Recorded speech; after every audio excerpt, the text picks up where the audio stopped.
Hi hello. അപ്പോൾ നമ്മളൊരു ആത്മകഥ പറഞ്ഞു തുടങ്ങിയിരുന്നു, മാവ് മുത്തശ്ശിയുടെ ഒരു സ്റ്റോറി. അതിൻ്റെ രണ്ടാം ഭാഗത്തേക്ക് നമുക്ക് കടക്കാം. ഒന്നും അറിയാത്തതുപോലെ ഞാൻ വളരെ നിശബ്ദയായിരുന്നു.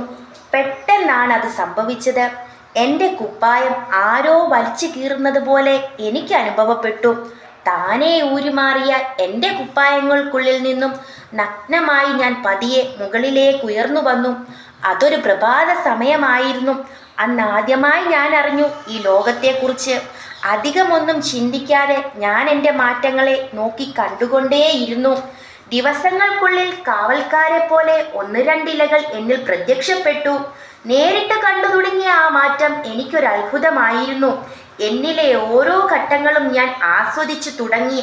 പാതിരാത്രിയിലുള്ള നിശബ്ദമായ നിദ്രയ്ക്ക് ശേഷം പുലർച്ചെ ഉണ്ടാകുന്ന സ്വർണപ്രഭയിൽ എൻ്റെ കണ്ണുകൾ മഞ്ഞളിച്ചു. കിഴക്ക് നിന്നും തീമഞ്ഞ പട്ടുടുത്ത് സ്വർണ കിരീടവും ചൂടി ഉദിച്ചു വരുന്ന ആ യോദ്ധാവായിരുന്നു എന്നിലെ ഊർജം. എന്തോ ദിവസവുമുള്ള കണ്ടുമുട്ടൽ എനിക്കൊരു തരം ആഹ്ലാദവും അനുഭൂതിയുമായിരുന്നു. പക്ഷേ ഒരിക്കൽ പോലും അതിനൊരു അതിരു കവിഞ്ഞ മോഹം ഞാൻ നൽകിയില്ല. കാരണം വളർച്ചയുടെ ഘട്ടങ്ങൾക്കിടയിൽ ഞാൻ ഒരുപാട് കാര്യങ്ങൾ കാണുവാനും കേൾക്കുവാനും ഇടയായി.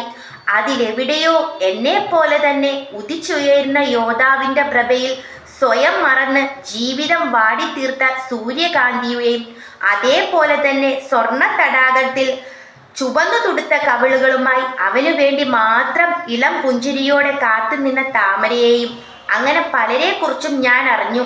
അതിനാൽ ഞാൻ എനിക്ക് കിട്ടുന്ന ഊർജത്തെ മാത്രം സ്വീകരിച്ച് മുന്നോട്ടു പോയി. പകലും രാത്രിയും എന്നിലൂടെ കടന്നുപോയത് ഞാൻ അറിഞ്ഞതേയില്ല. എൻ്റെ ബാല്യങ്ങളും അവിടെ തീരുകയായി.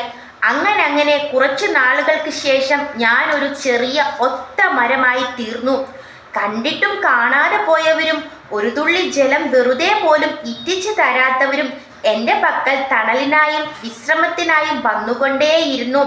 പോകെയുള്ള മാറ്റങ്ങൾക്കൊടുവിൽ അന്നാദ്യമായി ഞാൻ അത് ശ്രദ്ധിച്ചു. അപ്പോൾ ഇന്നത്തെ നമ്മുടെ സ്റ്റോറിയുടെ രണ്ടാം ഭാഗവും ഇവിടെ തീർന്നിരിക്കുകയാണ്. ബാക്കി മൂന്നാം ഭാഗത്തിലേക്ക് ഞാൻ അപ്ലോഡ് ചെയ്യുന്നതായിരിക്കും.